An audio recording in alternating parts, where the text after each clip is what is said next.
that you understand why we meditated on the 5 remembrances. For me, when I meditate on those, I become acutely aware of my fear. Where's my fear in relation to those 5 remembrances?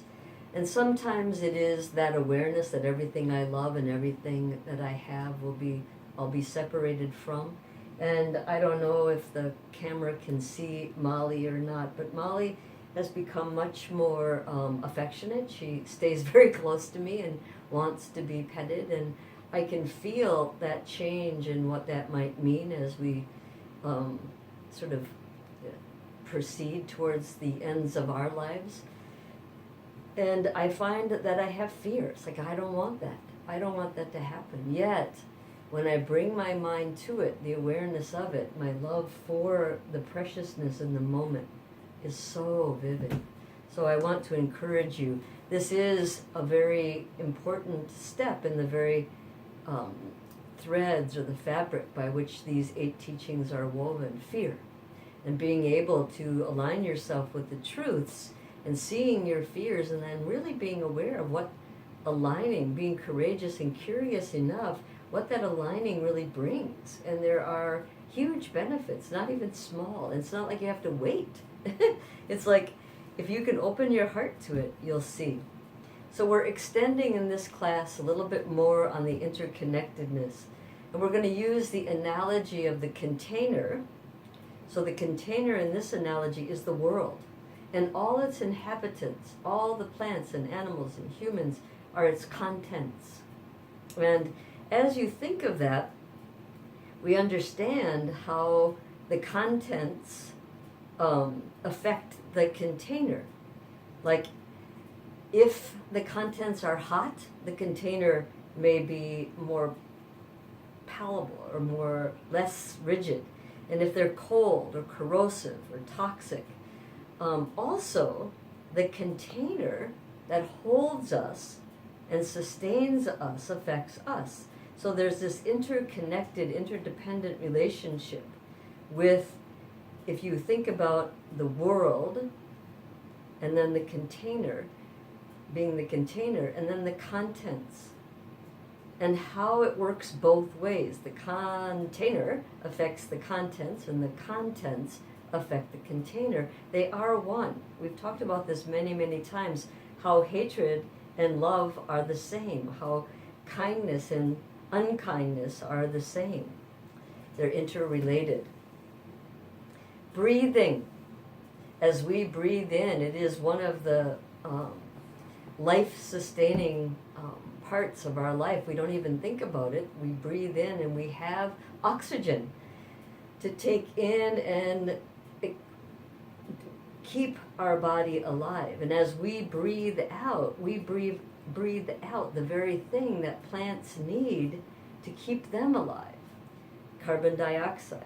And as the plants breathe, so to speak, they breathe out the very thing that keeps us alive, oxygen.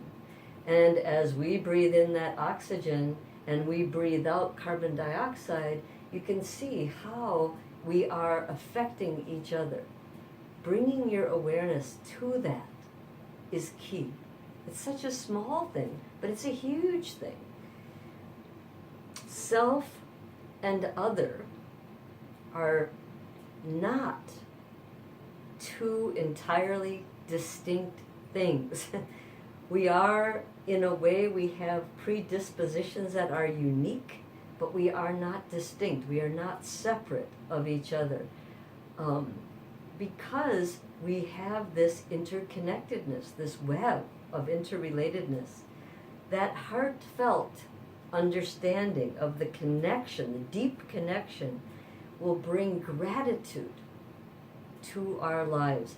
Gratitude for the contribution. And then from that gratitude, our consideration of others grows. The well-being of others is important to us. This is such an interdependent, even statement. So as we feel that interconnection, our gratitude grows, our consideration for others naturally flows. understanding all relationships go both ways. It's so interesting when something happens that we don't like. It's like a very one-way thing, but it's not. It goes both ways. And this is something that we can begin to understand. It's not one direction. We have an impact on the planet. Sometimes I believe right now we're very aware we've damaged or stripped or we've made toxic the planet. And this understanding that we can see and recognize needs to change our actions. Actions will come from a change, will change our behaviors. Will naturally change our behaviors when that understanding goes from the intellect to our heart. We need to change our behaviors in order to heal the planet, the container. So I spent time with this understanding, a lot of time with this understanding, and one of the examples that really sort of caught me, I was surprised, who knows what's going to catch you, is an example of parents and children. So all of us here have had parents, and all of us here have been the children. Maybe we have been the parent, and maybe we have children, but whatever, there's a relationship. So parents produce children. So you think, yeah, duh. But parents are actually born in the first moment of the first child. Before that, there are no parents. It's so interesting. So children and parents are born from the same seed. They're not separate. Understanding, there's some blossoming that happens inside. There's another really important understanding, and I think we can actually catch ourselves. We think that nature, and I'm sitting in the midst of a forest and prairie, we think that nature is scenery that we can go out and enjoy. We go out to enjoy nature.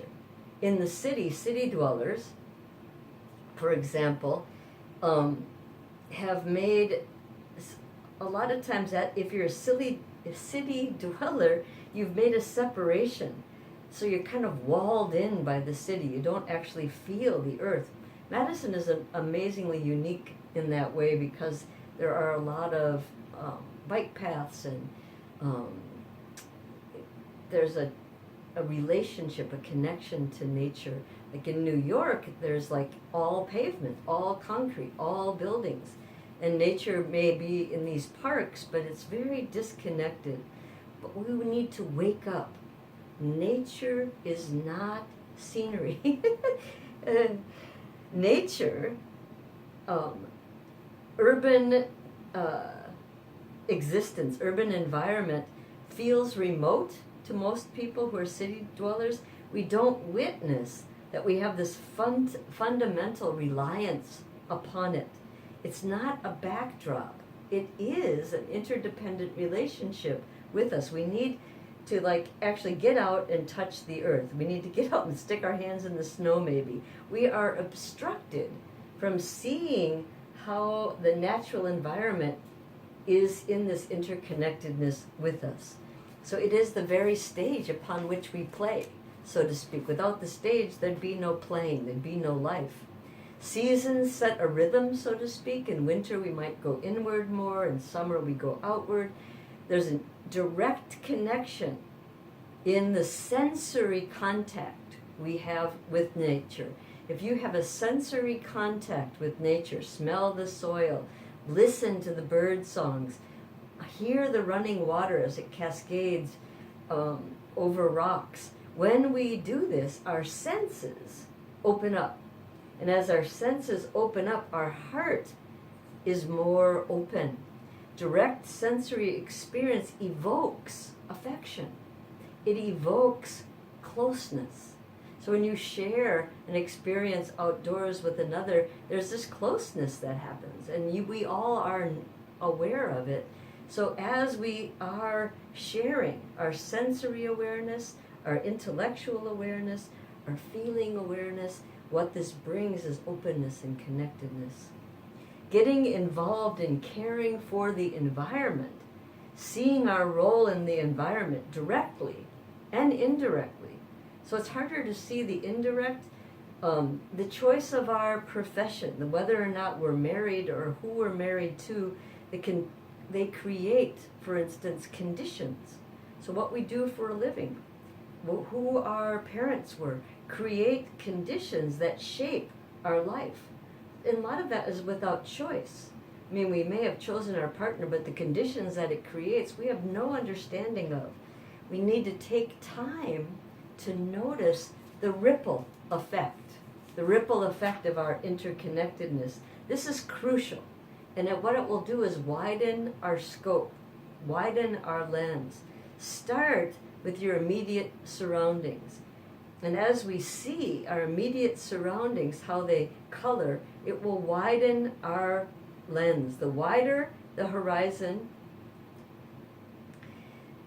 the more we will thrive as a global society, globally and individually. So as our lens grow individually, it will be affected by our opening, our affection. But as we can see that in a global way, we can see how that global awareness will keep us safe. I have an alarm going off that is letting me know to end this video. So the last little bit is the result of not being aware is alienation and a feeling of aloneness.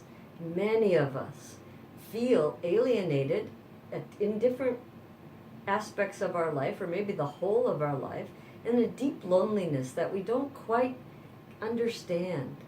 And that is something that we share. We also share not being heard, so to speak, because we don't even listen to ourselves. But as you recognize your interdependence, your interconnectedness with others, it will take down the walls of separation. Wisdom, compassion can grow. Awareness, absolutely, how equal we are as humans, that shared reality. And as we act to alleviate in our day-to-day lives our own pain, we will naturally want to alleviate the pain of others. So I don't know if you hear that, but that is the bodhisattva. That is that bodhicitta. I dedicate what we have done for others. May we be far-reaching in our understanding. Thank you.